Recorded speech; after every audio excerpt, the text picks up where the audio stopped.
के भयो vector theorem 9 मा हैन यहाँनिर चाहिँ ओएबीसी चाहिँ एउटा प्यारालेलोग्राम छ एम र एन चाहिँ के भयो मिड पोइन्ट भयो यसलाई भाषामा लेख्नु पर्यो let OABC be a parallelogram and AC and OB are the diagonals. Let O be the origin, M and N are midpoints of AC and OB in parallelogram OABC. लेखिदिनु first सन्दर्भमा के हुन्छ भन्देखि हामीले के थाहा ओएम भेक्टर भनेको चाहिँ के हो भन्देखि ओए भेक्टर प्लस ओसी भेक्टर हो ओएम भेक्टर भनेको के हो त ओएम भेक्टर भनेको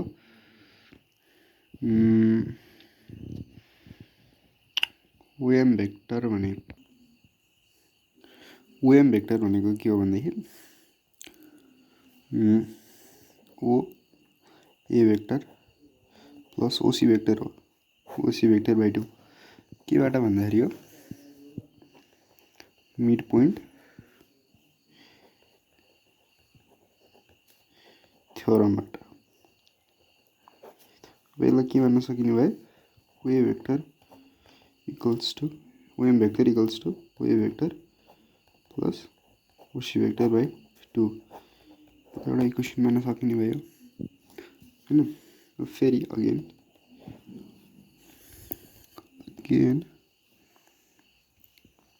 ओएन भेक्टर भनेको चाहिँ के हो त हामीलाई के थाहा ओएन भेक्टर भनेको के होला ओएन भेक्टर भनेको यहाँ त मिड पोइन्टमा डाइभ बाइसेक्ट भयो ओबी को त हाफ हो नि हो ओएन भेक्टर भनेको ओबी को त हाफ हो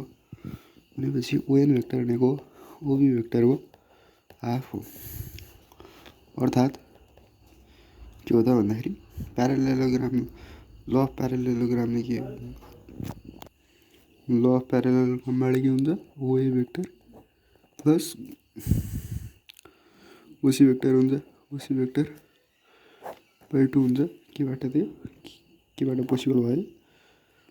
प्यारालेलोग्राम law of vector Edison प्यारालेलोग्राम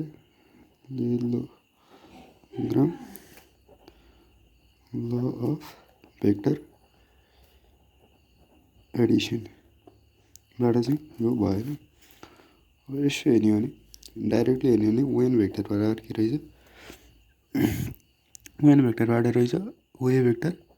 plus OC vector by 2 रहेछ यसलाई इक्वेसन आयो from equation I and I के भन्न सकिन्छ त ओएम भेक्टर बराबर ओ एन भेक्टर हुने भयो